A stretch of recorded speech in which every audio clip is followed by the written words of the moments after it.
Okay, so next let's talk about one of the two largest bills that were passed this year. The one I want to talk about is House Bill 24-1098, the cause required for residential evictions. So this one I know everybody has been talking about. I'm sure if you're watching this video, you've seen some other videos discussing the same bill, but this is a pretty big change for the industry. So it does things like extend the mandatory notice period before terminating the lease for a tenant from 21 or 30 days to 90 days a minimum. It changes some language requirements when you are posting notices. It changes the actual process for posting an eviction, a demand, any sort of notice for your tenant. It also essentially eliminates your right to non-renew a tenant outside of very specific covered reasons. So with all of that in mind, let's kind of go through the bill and see exactly what it changes.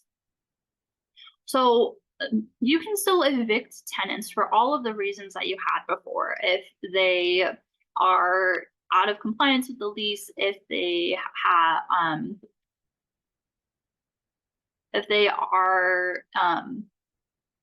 oh gosh, please edit that. If you post your tenant with a notice of a substantial violation, a repeat violation, things like that, you can still evict your tenant if they are in default for non-payment of rent. All of that is still the same. However, now basically instead of the lease having a hard and fast end date and then you can evict them for holding over at the end of that lease if you decided not to renew your tenant for any reason and you didn't have to provide a reason, now you have to provide a reason and a tenant just can't hold over. So there are exceptions to that. And then these would be the only grounds that you have for a no-fault eviction of a tenant. So essentially what a no-fault eviction is your non-renewal. So you want to make your tenant or ask your tenant to move at the end of the lease. Here are the only reasons that you have to do so. If you are going to demolish or convert your residential premises away from a long-term to maybe a short-term rental, then that is an allowable reason. If you are undergoing substantial repairs or violations, that is also an allowable reason. However, the repairs cannot be related to an ongoing habitability issue that the tenant is dealing with. So in other words, if you have been hit with a notice of a violation of the warranty of habitability and the repairs are going to take a substantial amount of time, you cannot make your tenant vacate the premises by issuing them this notice citing substantial repairs and renovations. It's just not allowed. There is no loophole like that in this law.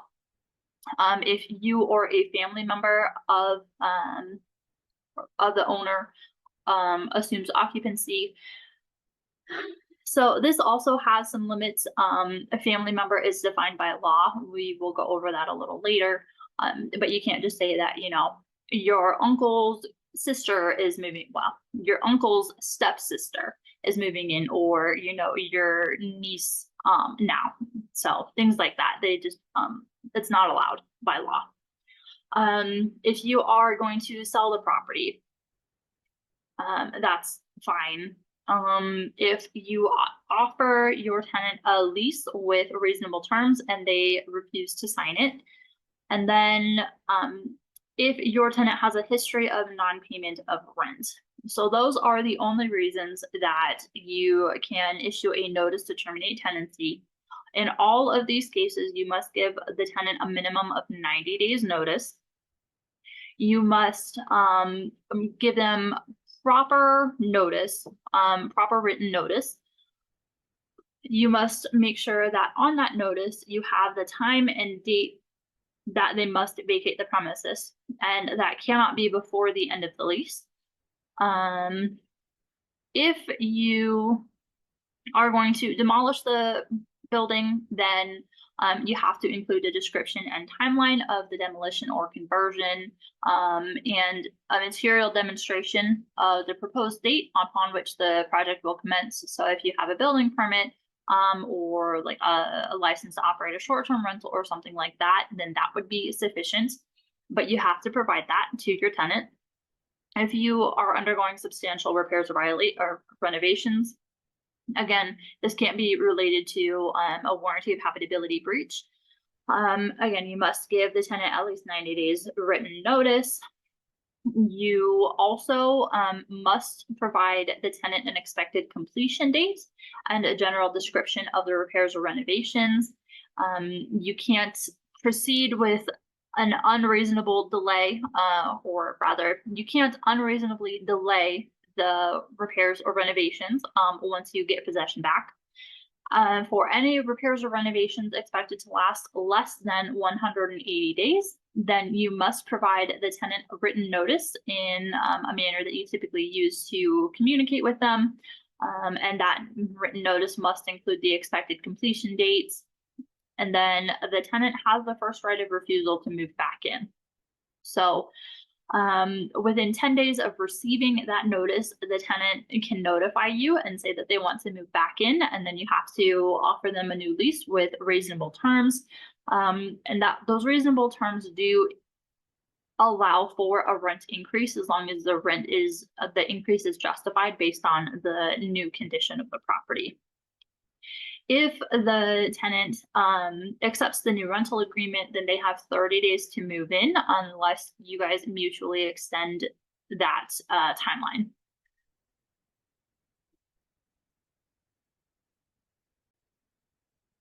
So if you or a member of your family moves in, and again, there is a definition of family member as defined in the law. Essentially, it means that you, your spouse, your kids, your spouse's children, your parents, your spouse's parents, grandchildren, grandparents, but no extended family. If you have any question, please talk to your attorney. Please look and do your research on this bill or on this law, just to make sure that what you are trying to do does fall in line with the law. Again, if you or a family member are moving in, you have to give your tenant a minimum of 90 days proper written notice. You or your family member must move in to the premises within 3 months after the tenant vacates the property, except if you must do any sort of substantial modification to allow a person with a disability to move in there, then that would extend the timeline. So let's say they have to go and make your whole unit wheelchair friendly, and it isn't going to happen in the first 3 months. That's okay, as long as the modifications are being done in a timely manner. If you or your spouse, if the landlord or the property owner is an individual on active duty military or is an active duty military person, or if your spouse is active duty, then you are only required to give a 45-day notice instead. So that is the only time that the 90-day notice is shortened, and it is only for active duty military or the spouse of active duty military who actually owns the property. Withdrawal from rental market for selling. So this one, again, if you choose to sell your property, you must give the tenant at least 90 days written notice. And then there is a caveat to this one. Once you give that tenant notice and they vacate, you cannot list the residential premises for a long or short-term rental for at least 90 days after the tenant vacates, except that if you list it on, if you list the property for sale on a multiple listing service in MLS, after the tenant was required to vacate, then that does get, it fulfills the law. So if you list it on an MLS, then you could theoretically be able to pull it down and get it back on the market for sale before that 90-day mark is up. But before you do so, again, please contact your attorney and just make sure that that everybody is on board with you doing that.